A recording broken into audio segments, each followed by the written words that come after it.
What's up, YouTube world? It's your boy J Dub, the #1 comment on YouTube, and I'm back with part 2 of Married at First Sight Houston, episode 1.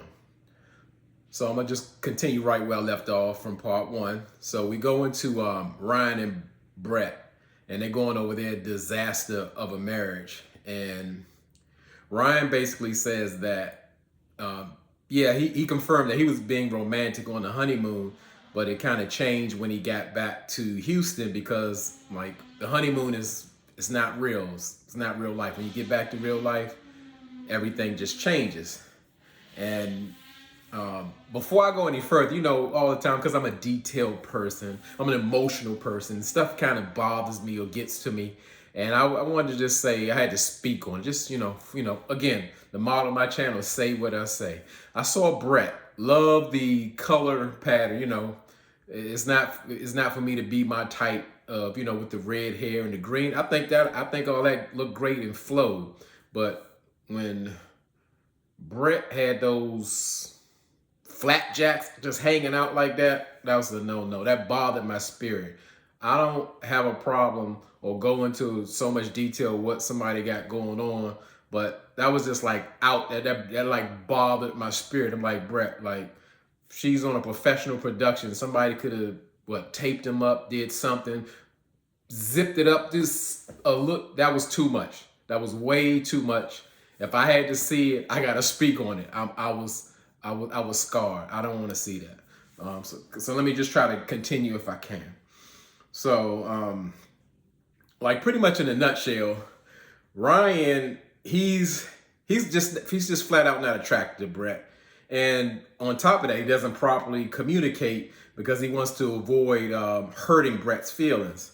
So regardless if you sit them down at a reunion, you're not going to get much out of Ryan because he's just not going to reveal much for those reasons. So I guess to make it more interesting, Kevin Frazier, he brought out Ryan's twin sister, Alexa. Well, I don't know if that's his twin sister, but they look alike, Ryan in a dress. So Alexa gets there and she says that she really wanted Ryan and Brett to work because the family enjoyed Brett. They kind of like thought she was the one and they could work it out. But she said that changed when she discovered that when Brett was coming to her just trying to find out was Ryan distracted with something, and Alexa shared with Brett it could be something like he's distracted from maybe a woman of his past. Alexa said, hey, pretty much it was Brett who was actually distracted because she discovered Brett was actually seeing someone, and she believes that she is still seeing the same person that they were during the marriage. And, she had a slight problem with that. And even they checked in with Ryan with it. And, Ryan didn't really care. He's never been connected to Brett for real. So, and whatever, when he takes his trip home, who knows who he's going to see. So it really wasn't of consequence. But that was like one of the things where I said it was kind of shocked us because most of us were like on Brett's side. Like, wow, like Ryan would really give her a chance. She's attractive. She looks nice. All that, just pushing the narrative. We thinking like she's trying in the marriage. Her dog died in the process. How could Ryan be so cold? But now we find out that there may be someone else. And when it was brought to Brett, she was like, no. You could see her body language. No matter what she said, what she gave off, there was absolutely someone else. That's, I don't have to have the facts. She told me everything I needed to see in that interview. And I was just like, wow, Brett is a liar. I was like, what's going on with this season? This is just like turning so ridiculous. And on top of that, Brett like came down on Ryan, rightfully so, to say like she was, she had like checked out the process, was saying like, hey, you couldn't wait a week. One of my girlfriends found that you were on a dating app and matched. And, she put Ryan's feet to the fire, which she should have, but not when she's dealing with somebody else on the side. So they even, I thought this time Kevin Frazier did a pretty good job in questioning Brett and just trying to find out the facts about it, because Brett started acting like Ryan and just mumbling and going into details where, there's rumors and there's facts. And, I kind of met the guy and we exchanged numbers, and Kevin Frazier's like, well, were you conversating him in any way? throughout the process, she was like, yeah, here and there. And then he gets into the details. Well, was it before or during decision day? And it was like before. It was like, oh, Brett, flat out, you're a liar. Because everybody came down hard on Ryan. It's like Ryan doesn't communicate. Ryan's on the dating apps, matching with her girlfriends. He's just, how could he do something like that? When all the time, Brett was doing the same thing. And I think we needed that spark in that meeting, because they both don't talk about anything like the real things they need to get to the bottom of. And I mean, it was just needed. And I just said, like, wow, Brett. I looked at Brett totally different from this. She lost like all credibility with me. I just looked at her totally different. I was just, that was I wouldn't have thought that in a million years. So we take a break from the disaster couples, because pretty much we find Jose's not together with Rachel. We find Gil and Myrla not together. And we find, of course, no one thought anything different, that Ryan and Rachel aren't together. So we take a break and they do like a men's round table. And well, they didn't have a table, but they were just the men in there. And they were discussing like the dynamic of all the men. And I was like, wow, like we still want to see, Bao and Johnny, Michaela and Zach, but hey, I'm not in production. Gil set it up. I don't know. So they show us different flashbacks of men giving their delusional take on their marriages and, how they handle marriage. And Johnny actually says like, he never walked out on the marriage. He called it a break. So, I guess leaving for the day is just, giving himself some space and room. And, like Johnny, that's not what marriage is about. But of course he doesn't have a clue. And then I was even surprised when Zach was looking at the clips. He was looking at the clips like he was proud. He was proud of his meltdowns. He saw it. He saw that crying and melting down as being vulnerable. And as I said before, my position on Zach, I won't go too much on it, because it's like they do this to divide us on the shows. But I can just say, not being able to control your marriage, not being able to control your emotions, not being able to communicate, you're absolutely not ready for marriage. It's just that plain and simple. And that's Zach, amongst other husbands as well. But the thing is, he was just proud. He was that was normal, and that's what it should look like. That's what a man expressing his emotions should look like. Those breakdowns and meltdowns with Michaela. But that was absurd to me. And again, not saying Michaela was right in the situation or that was to be tolerated, any of that. It's just that he was actually proud of himself for the meltdowns. So they really could have skipped all that. I didn't want to see all of that. And they really touched on how Jose and Johnny have this special relationship, which they call a bromance. And to me, even Gil had to say something. They were showing just how connected they were, and how in a clip that Johnny even said, like, hey, if I was a chick, I would be into Jose. And even you can hear Gil in the background say, hey, man, that's going too far. Like, it's ridiculous. Like, I'm going to say Jose, or especially Johnny, but really Johnny. We're gonna put this on Johnny. Johnny could only like display negativity and anger towards Val, but he can go on a total positive, loving, professing my love rant for Jose, of just saying how like Jose is a beacon of light and he's a moth to a flame and he just wants to be in the light. And I mean, like, that's way over the top. That's like a whole relationship. That's another man professing his love for another man. And I can't get with none of that. That's like Gil, like production Gil said, that's way over the top. That's too much. It's too much. So we finally get to something we all want to see. The main attraction of the show. Kevin Samuels, he sat down with Michaela, but Michaela's saying like she's not willing to share the stage with Zach, and she says she just wants to protect her energy. And I mean, I could get with that because, you know, they live in such a toxic environment. But it is a theory that, like, hey, she wanted to be able to lie in peace without any interruptions. But she's saying she doesn't want to be interrupted at all. So they give her that right to, say what she need to say on the stage. I wasn't a big fan of Michaela's look, with the exception maybe of her makeup. I mean, that was like, it was off. That's what I'm gonna say, and that's what I'm gonna leave it. Michaela's, she said that Zach was pretty much checked out for her original outburst, or when she actually left the apartment, because they did have a conversation previously that night, and Zach did directly ask her, like, how do you handle conflict, and do you leave when someone is upset? And Michaela at the time said, I think that's abusive and I wouldn't do anything. And sure enough, that's what she did. Now, granted, she was dealing with and not making excuses for her, but I never thought we didn't touch this enough. Like, again, I'm not a new age dog person where, dogs on this level it's definitely like having children. You gotta have a sitter, you gotta have insurance and special kind of foods and all of that. That's not like dogs in the back in the day. That's a whole nother different time. But when Zach actually slept with his dog the night he got back from being gone almost 2 weeks from Michaela from having COVID, to me, that was a telltale sign. I mean, I knew they weren't going to make it just off of that. That was so ridiculous. And not only that, let's put on top of that.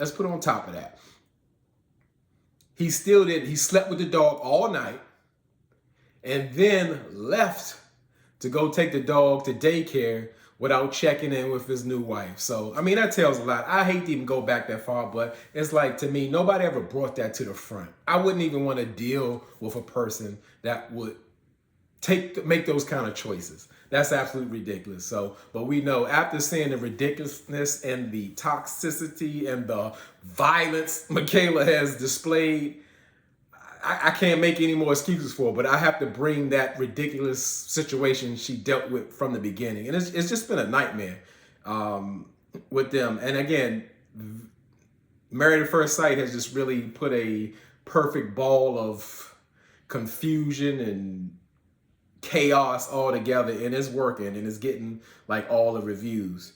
And we see, like, when they go into flashback with Michaela and Zach, we see pretty much every 2 to 4 days they're on this makeup to breakup kind of situation. They're going through a big blowout argument, somebody's leaving, and then next thing you know, they back cuddling or spending time and having fun in the bedroom. And it was just it showed it was a pattern. And what I was really surprised that they didn't show any clips of the Hurricane K, because Kevin was bringing everybody to the front. That definitely should have been addressed with Michaela. I didn't understand that, because that was such a big part of the show. I mean, that whole scene, and it was a long scene. Hurricane K came through, and it wasn't like really addressed. She knocking stuff over and cussing everybody out, even cuss Ryan out, tell Zach to leave, but then say she didn't tell him to leave. It was a big old mess, and they really like skimmed over that, and I was really surprised. I would say we found out, like, Michaela revealed that Zach was saying within the process, like, hey, Michaela, are you ready for a divorce, or I just see you as a coworker? Now, same thing with Michaela. Michaela's like really lost pretty much all credibility with me, but that sounds like something Zach says. I mean, it reminded me, just even when he makes a compliment, when he had complimented Michaela about her makeup and all that kind of stuff. That sounds exactly. I don't doubt that. Now, again, as I said, Michaela doesn't have credibility with me, but it's some things she said that I really believe that happened, because, it had, what you say, it has Zach written all over it.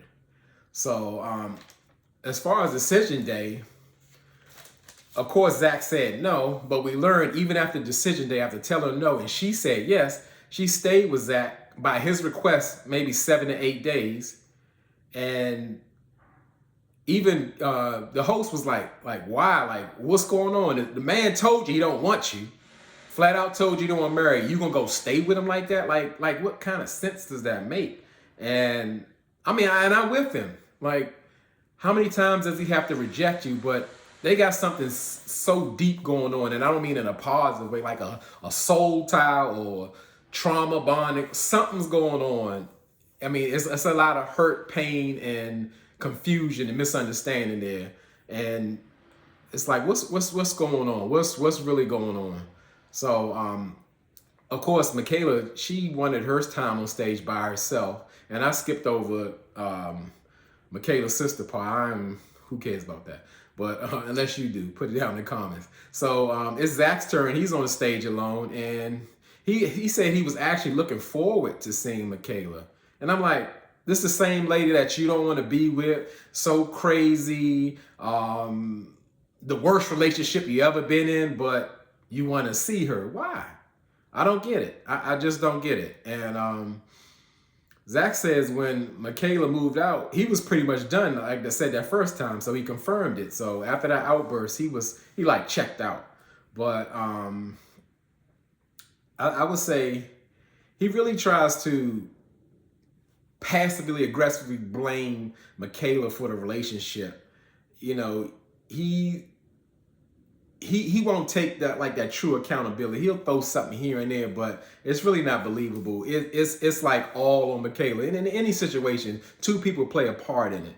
And he really doesn't, Zach won't take the ownership, even like when Kevin was trying to bring it to him, saying like, does it kind of come off that you're throwing like mixed messages, mixed signals to Michaela? And he's like, no, I just don't see it. And it's like Kevin's trying to reason with him or get him to understand. It's like talking to a brick wall.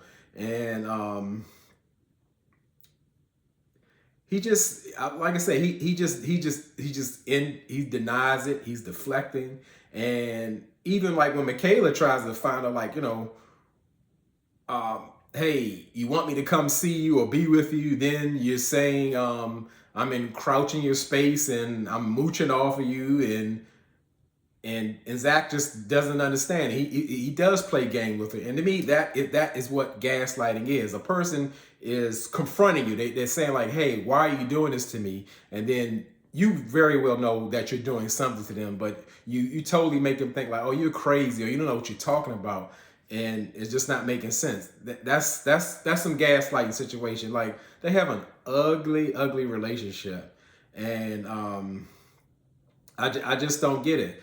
Like, but I would say just for once, I did side with Zach, where like Michaela was so adamant that, hey, I'm done with Zach. I don't want to see him. I don't want to be with him. When Zach was, you know, saying his truth, they allowed Michaela to pretty much to storm the stage with him, and that's not right. And I get it. It's like, hey, you know, I'm ending this. You know, you gave her time in peace without me, and now I want my time in peace. I saw nothing wrong with that. What makes her so special that she can encroach in my time, but I can't respond or be in her space when she's talking?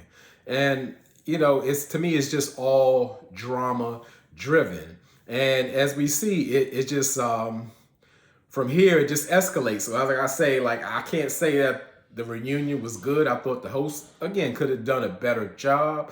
But as far as drama, it definitely brought the drama. It brought some surprise endings that we didn't think. Because pretty much, like, now we know, like, nobody stayed together.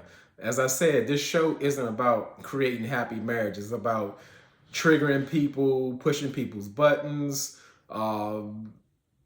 creating the drama. And that's not what we're here for. We're here for, like, people who, let's say, believe in love, or thinking like, oh, this is an alternative way you can meet someone.